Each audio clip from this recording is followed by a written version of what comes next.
Well, Razorback fans, what a win over the Texas Longhorns last night in Bud Walton Arena.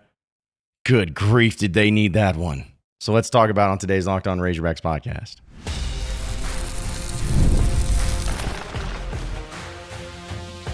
You are Locked On Razorbacks, your daily podcast on the Arkansas Razorbacks, part of the Locked On Podcast Network, your team every day.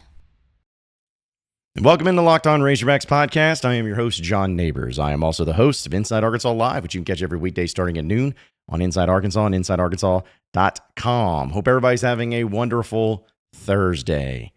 What a win. I'm actually recording this on Thursday. It is around 12:30 in the morning, and I can't sleep. I probably won't even be able to sleep tonight as the Arkansas Razorbacks, your Arkansas Razorbacks, get an absolutely massive win over the Texas Longhorns that went to overtime by a final score of 86-81. Man, oh man, did the Razorbacks need that one. I'm floored. You know, I'm sometimes when the season has gone the way it has and the frustrations can build and you get so tired of, the close but no cigar, you get tired of the constant worry and the constant blown leads and the constant frustrating plays. You get so tired of it, but then something like this happens, you get a win, and the rest of it doesn't matter. The rest of it doesn't matter. Arkansas just took care of business. They were shorthanded. They played 7 players in this game, and they needed every single one of them. You're talking about a 45-minute game. Carter Knox, 41 minutes. Trevon Brazile, 40 minutes. We'll talk about all these players. But John L. Davis, 36 minutes. DJ Wagner, 39 minutes. 26 minutes for Big Z. Billy Richmond, 21 minutes. Jonas Adu, 22 minutes. I mean, you had 7 guys. And I was sitting in Bud Walton Arena. I was kind of sitting behind the Razorback bench. And it was always so insane to me to see Cal, whenever he would go down to the bench and get somebody, there's just 2 guys there with jerseys. There's just 2. Just 2. And I'm just shocked. I love it, though. I love it. And the way that they played and how hard they played. And I mean, we're just going to break it all down and try to give the raw reaction to this. But still, Arkansas got a really great game. They had 5 guys in double figures. Big Z, start with him, leading the way. 18 points, 3 of 6 from 3, 5 of 11 from the field, 5 of 8 from the free throw line. Pulled in 7 rebounds, as well as 2 assists, 1 block shot, 1 steal. He had a really nice game. And you needed all the offense you could get out of everybody. He was gassed. The entire team was gassed. But he made his shots. He made his free throws. He made a lot go on. And just, again, a great performance out of him. DJ Wagner didn't shoot the ball particularly well, and he never really does, but get 16 points, 5 of 14 from the field, but had some big plays. He goes 2 of 4 from 3. Had 5 assists in this game. Granted, 5 turnovers, but 5 assists. 2 steals for him, 2 rebounds. So good to see him get strong in some of those cases. But to me, I guess I'll bring up Nelly Davis, 3 of 9. Not the most efficient game, but made his free throws, had 4 rebounds in this one too. No turnovers, but also had 1 assist. So nice little game there from Nelly, especially defensively. I think he had a lot of good plays and whatnot. But it's Trevon Brazile, man. Trevon Brazile deserves so much credit, man. So much credit. Somebody who's been dogged on, somebody who played poorly over the past few games.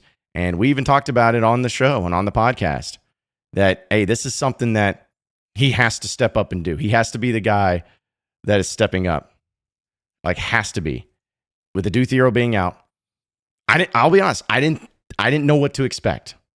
I didn't think he would be this guy. I didn't think he would be able to do it because it's just such a tough task to try to overcome and try to make up for someone like a Duthero. But man, did he come through in the clutch. He had the best plus-minus on the team. He gets 12 points, 5 of 6 from the field, 2 of 3 from 3. Gets 8 rebounds, 2 assists, only 1 turnover and a steal, and he played 40 minutes in the game. Trevon Brazile, give the man credit. Give the man his flowers. Just give him it all. Just an outstanding performance by him. Could not be happier for him. Could not be happier. Carter Knox also went 3 of 6 for 12 points. Nice game out of him. 2 rebounds, had a turnover there. Jonas Adu played fairly well when he came in. You can still see he's banged up. Had 8 points, though, 4 rebounds, a block shot, and 2 steals. But the biggest thing for him was making those 2 free throws at the end of the game. That was onions, double order, sauteed. Could not be bigger free throw making than that. And he's arguably your worst free throw shooter. And he stepped up to the line, made both of them, and just sealed the victory for the Razorbacks. A tiresome game, an exhausting game for everybody involved, not just for the players, but for the fans and everything. And I know it's all about Arkansas, but I got to give a shout out to Trey Johnson of Texas. That number 20, dude, that guy's stupid good. 39 points for him. 14 of 28 from the field, 7 of 11 from 3. He also had 4 assists in this game, 2 steals. Dude was stupid good. He was really the only player worth anything or that played well at all for Texas. Former Razorback Trevon Mark was awful. 1 of 8 from the field. He just wasn't. He wasn't getting it. He wasn't good. But 39 points for him. Just a tip of the hat. The dude was electric. But this is the type of game that you wouldn't have won before. This is the type of game that you would have laid down and died. And let's be honest, Arkansas was up by double digits for a lot of time in the second half, and it was very similar to the first time these two teams played. It seemed like the fouls flipped. I saw some of the worst foul calls I've ever seen go against Arkansas, and Arkansas got away with some too, so I'm not trying to say it was all bad, but just the discrepancy, it seemed like, just flipped there in the second half. Arkansas was getting no calls, and Texas was getting calls, and that kind of helped them get back into the game, and Arkansas had a chance to win it. DJ Wagner was at the free throw line. He made the first one, but missed the second. That would have put Arkansas up in the lead. But instead, since it's overtime. Now, when that happened, when Arkansas got sent to overtime, I didn't feel good. For a team that's already lacking depth, for a team that's blown a lead, for a team that's just seems like they're gassed, and it took the crowd out of it, and you got one player just dominating you, I didn't feel good. But luckily, the Arkansas Razorbacks proved me wrong. Luckily, the Razorbacks said, you know what, we're still going to grind this out. We're still going to find a way to win. And that's exactly what they did. I just can't imagine having to overcome some of the things that this team has. And we'll talk about Cal and the job that he's doing and why some might be saying it's the best coaching job that he's had, or at least that he's done since being a college coach.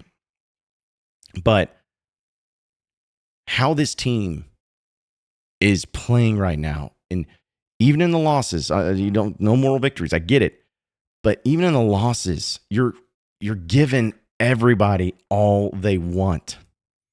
I mean, against A&M and Auburn, we know those games. Like, you went on the road and you gave them all that they wanted. You played Alabama at home, you gave them all that they wanted. You're still just finding ways to play your best basketball right now. And according to Joe Lunardi, in the latest, he's got Arkansas as his last 4 byes. One of the last 4 teams receiving a bye in the NCAA tournament. So meaning that they don't have to play in the first, what they call it, the play-in games, essentially. That's huge. That shows you the type of win that Arkansas got here. But I'm happy for them. I'm happy for the team. And it's always great to beat Texas. I mean, come on now.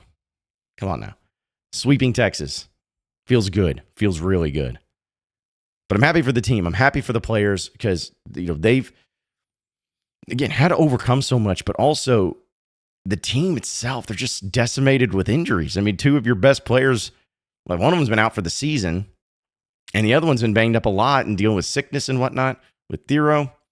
Nelly had his wrist. Adu has his leg. And you're winning games.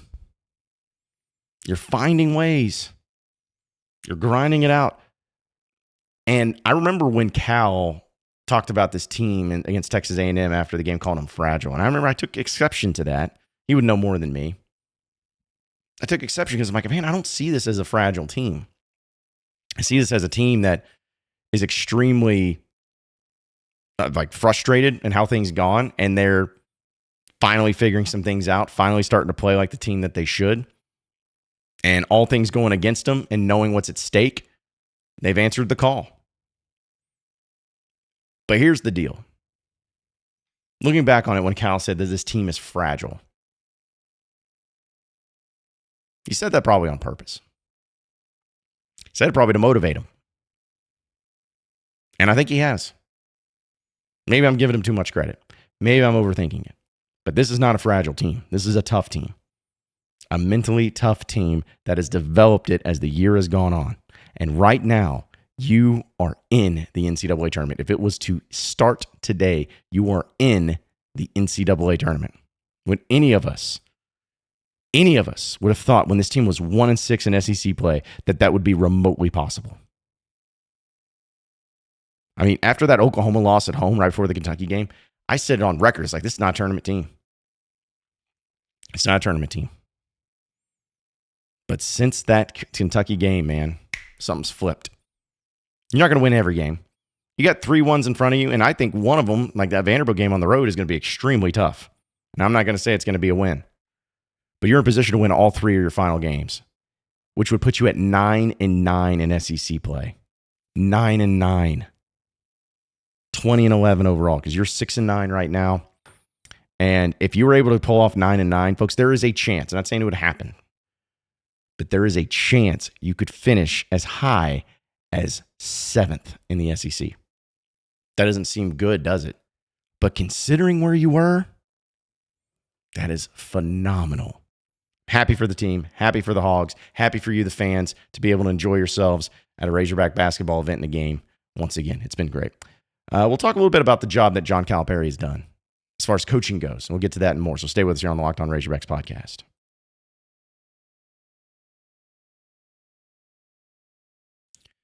All right, Razorback fans, I'm here to tell you about our friends over at Roy. We know all about Roy. The future of college sports is here, and it's transparent. Before the Roy app, NIL negotiations often happen under the table, and fans didn't have a clear way to directly support the athletes they love. Now, with Roy, you get to be a part of the change and support Razorback athletes in the most transparent way possible. Roy, the NIL app, allows you to choose the player you want to support, decide how much you want to contribute, receive exclusive content from the athletes you back and support. And the best part, if your player transfers, you get your money back. It's a risk-free way to show your support. The Roy app is giving fans control. No more uncertainty. Now you can provide transparent, impactful support and help shape the team and the future of college sports with your contributions. Download the Roy app from the App Store and start backing the Razorback athletes the way that they deserve with transparency, trust, and a real impact. The future of college sports is here. Join it by downloading the Roy app now and supporting your favorite players.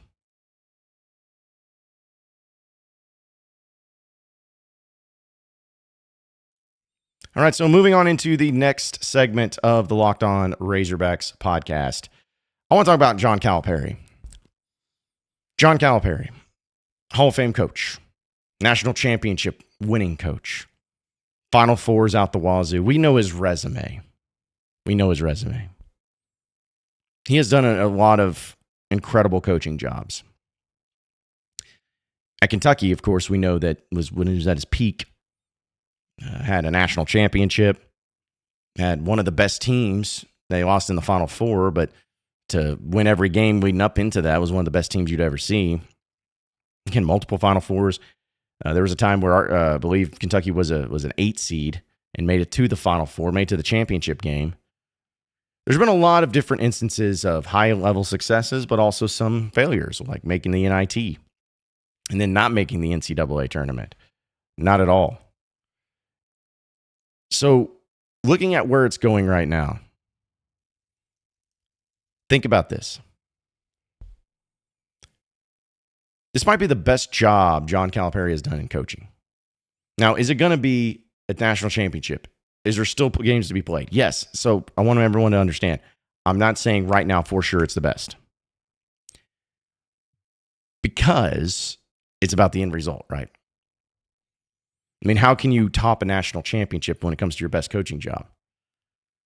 Well, if you're the best team all season long, then I'm not saying it's not worth the credit. I'm not saying it's not worth all that, but it certainly makes it a lot easier. Because when he won the national championship at Kentucky, that was the best team in the country the entire season. And everyone knew they were, and they finished the job. But Arkansas, just getting to the tournament where they were a couple weeks ago, it's just seemed like it's just been insane. I don't think ever Cal has had to go through this, where the team was struggling and they turned it around at the end. Not struggling to that extent, starting 1-6 in SEC play, being downtrodden, losing your best player. Like, those are legit struggles. Not like, they just weren't playing their best, but then they played their best. No. Legit struggling. Everyone making fun of it.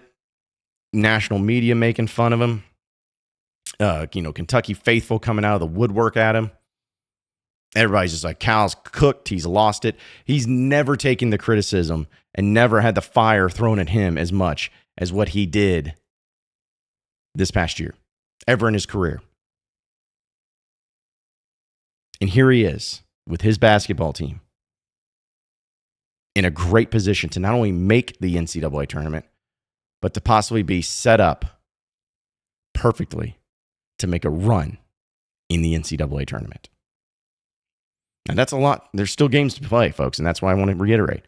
But I'm saying it's set up to do that. Here, just say for instance, Arkansas makes the Sweet 16. Let's just throw it out there. Arkansas makes the Sweet 16. Arkansas was never, at any point this year, one of the 16 best teams. Like, they may have been ranked in the very early part of that and maybe flirted with it, but even then, people kind of knew they weren't one of the best 16 teams.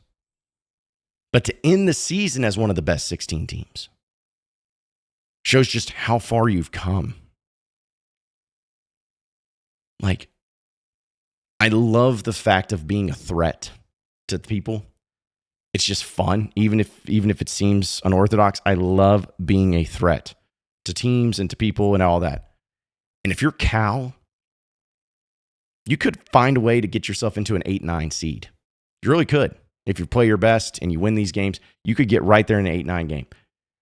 Find me a number 1 seed that wants to see the Arkansas Razorbacks and Calipari in that second round. Assuming Arkansas wins that 8-9 game.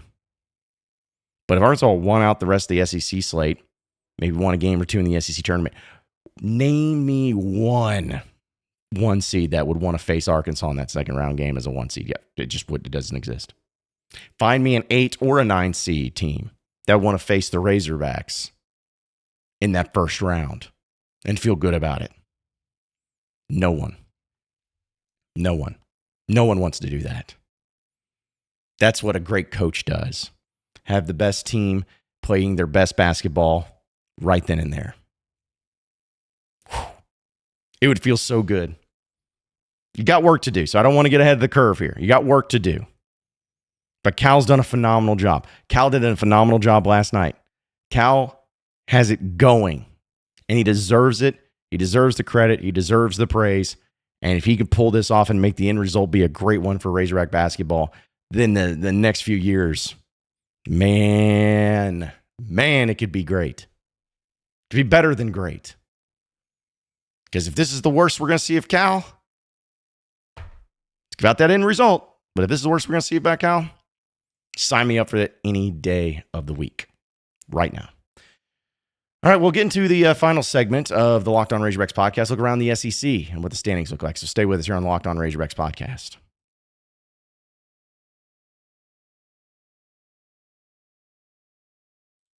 All right, so I got to tell you all, my favorite Razorback fans. I mean, because let's be honest, the ones that listen to the Locked On Razorbacks podcast, you're my favorite. Life moves fast, though, right? Sure does. Especially when you have a family. One day you're watching your kids take their first steps, and before you know it, they're off to college. Quick as that. That's why securing their future is so important. Fabric by Gerber Life makes it simple to get term life insurance that fits your family needs. With Fabric, you can apply for term life insurance online right from your couch. You could be covered in as little as 10 minutes. And in many cases, no health exam is even required. It gives you a peace of mind. It gives you affordable coverage. And also gives you beyond life insurance. You can get up to $1 million in coverage for less than $1 a day. So protecting your loved ones doesn't have to break the bank. And Fabric also offers free digital wills and access to investment accounts to help you plan for your children's future. Join the thousands of parents who trust Fabric to help protect their families. Apply today in just minutes at meetfabric.com/lockedoncollege. That's meetfabric.com/lockedoncollege. Policies issued by Western Southern Life Insurance Company. Not available in certain states. Prices subject to underwriting and health questions.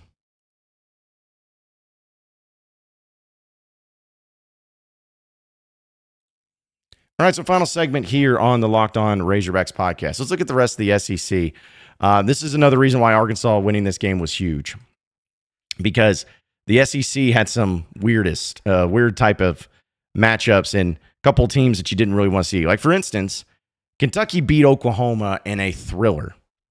Kentucky hit a game-winning shot, won 83-82. That was massive.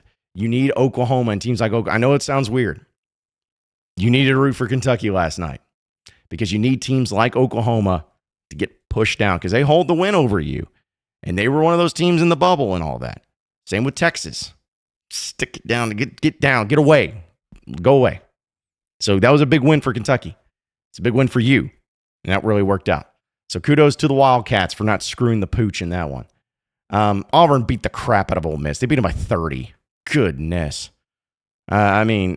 I thought Auburn was kind of waning a little bit. Nope, they shut everybody up. Ole Miss team, which has been a pretty good team, not ranked anymore, but still beating them by 30 is, that's big.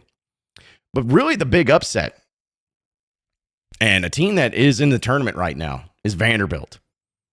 They went on the road to Texas A&M and beat them 86-84. Vanderbilt's 7-8 in the SEC. They're 19-9 overall. They're in the NCAA tournament. So that game didn't really impact you as far as that goes because Vanderbilt's just already that much higher than you. But kudos to Vanderbilt. I mean, winning, and also it just is awful that game was at 6 p.m. I saw Kentucky fans complaining about it. That Vanderbilt-Texas A&M game was at 6 p.m. That game, when in regulation, mind you, did not end until, I think I saw it as 8:45. It was nearly 3 hours. 3 hours for a basketball game. That should never, ever happen. But I don't care. Arkansas won. That's all that matters. So Arkansas 6-9. You're the only team that's 6-9 in the conference right now. You're above Georgia at 5-10, Texas 5-10, Oklahoma 4-11, LSU 3-12, and South Carolina 1-14. Golly, it's just so frustrating that two of those teams that are below you lost to with LSU and Oklahoma. But it's the way she goes sometimes. But Vanderbilt and Mississippi State at 7-8. You have Mississippi State and Vanderbilt in front of you. So those are two teams that you could realistically pass in the standings. Kentucky and Ole Miss at 8-7. And then you got A&M at 9-6, Tennessee and Missouri at 10-5, Florida at 11-4, Alabama at 12-3, and Auburn still doing their thing at 14-1. So you're in good shape, Razorback fans. You're in great shape. You're ready to go. You're in a good spot. Take care of business in these final 3 games at South Carolina this Saturday. You know, it's never easy, but it's a game you should win. South Carolina's not a good basketball team. You should win that game. You take care of that. Vanderbilt's a tough one, especially since it's a stupid time like 9 p.m. on a midweek. I'm not expecting to win that one. I hope you do. You can, absolutely. And then Mississippi State, you got to win at home to end it all. But, man, if you go 9-9 in the conference play, that'll be one of the craziest comebacks and one of the craziest turnarounds you'll ever see in college basketball. It hasn't happened, but it could potentially happen. And you got to feel good about it, especially with the way that the Razorbacks are playing. And hopefully the Adu Thero situation ends up clearing itself up here very soon. But either way, appreciate each and every one of you listening and watching into the Locked On Razorbacks podcast. Be sure to like and subscribe to the podcast on iTunes or on Google Play. You can also get after me on Twitter at John Nabors Show. For any questions, comments, concerns that you may have, we'll keep it going from there. Same podcast time, same podcast channel tomorrow afternoon. Have a great rest of your day, everybody. We'll see you then.